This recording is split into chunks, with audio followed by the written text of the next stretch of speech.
All right, let's dive into something that so many people find frustrating: winning a Social Security disability appeal. Getting that denial letter can feel like hitting a brick wall. But here's the thing: it's usually not the end of the road. Far from it. Today, we're going to walk through a clear strategy to help you build an appeal that actually works.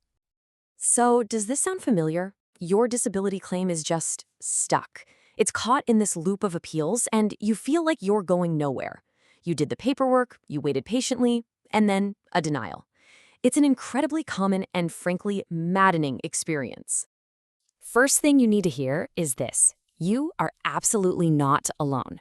So many good, valid claims get denied at first. So the secret isn't just trying again. It's about changing your entire approach. We're going to break down exactly how to build a case that's so solid, so clear, they just can't ignore it. So what's the secret sauce? It all comes down to one word: evidence. Let's really dig into how you can take what feels like a giant, overwhelming pile of paperwork and turn it into the most powerful tool you have. Here's the core truth you have to understand. The Social Security Administration, the SSA, they don't operate on belief or on your word. They operate on proof. It's not enough to say you're disabled. You have to prove it, and you have to prove it based on their very specific rules. Your claim just opens the door. The proof is what actually gets you through it. And, putting in the work to gather really strong evidence does more than just help you win. A solid case can actually cut down the chances of getting another rejection. It can even speed up the whole process. Plus, it makes sure you're ticking all their technical boxes, and maybe most important of all, it builds your credibility. It shows them you're serious. This right here, this is basically the golden rule from the SSA's own playbook. They need documented proof that your condition is 1, severe, 2, long-lasting, and 3, it stops you from doing what they call substantial gainful activity, which is basically working. Every single piece of evidence you submit has to speak to these 3 points. Okay, so we need proof, but what does that actually look like? Well, the best way to think about it is that you're telling a story, and that story has 2 equally crucial sides. Let's break down what they are. To win, you've got to tell your whole story.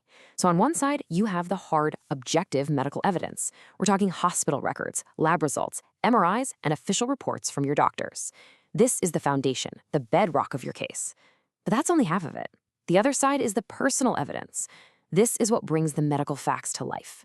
Think symptom logs where you track your day-to-day pain, or powerful statements from your spouse, your friends, or even an old boss who saw how your condition affected your work. When you combine the medical facts with the real-world impact, that's when your case becomes truly powerful. All right, let's get down to brass tacks. I'm going to give you a 7-point action plan for building your case. Think of this as your playbook, your step-by-step guide to a much stronger appeal. Let's walk through these. Number 1, get your records early. Don't put this off. Medical records departments can be slow, and you want everything in hand to make sure it's accurate. 2, document every single appointment.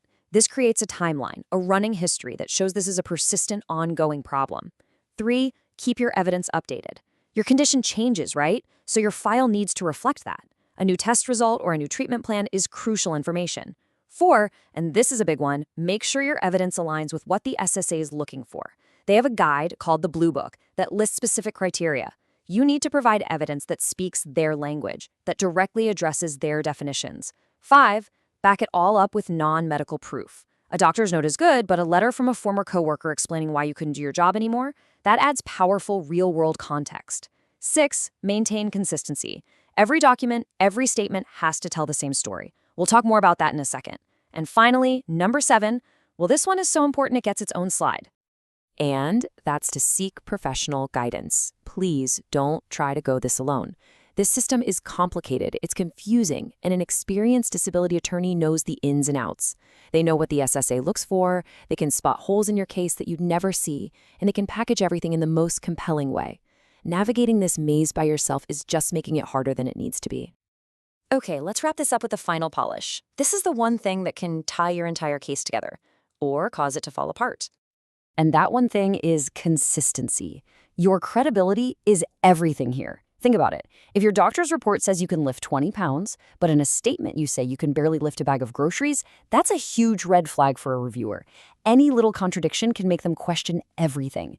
You have to make sure every single piece of your evidence, from the MRI results to your cousin's letter, is telling the exact same unified story. So I'll leave you with this final thought. When you look at your file, what do you see? Is it just a random stack of papers, or is it telling your whole story? A story that's consistent, compelling, and impossible to ignore. Because making sure it does, well, that could make all the difference.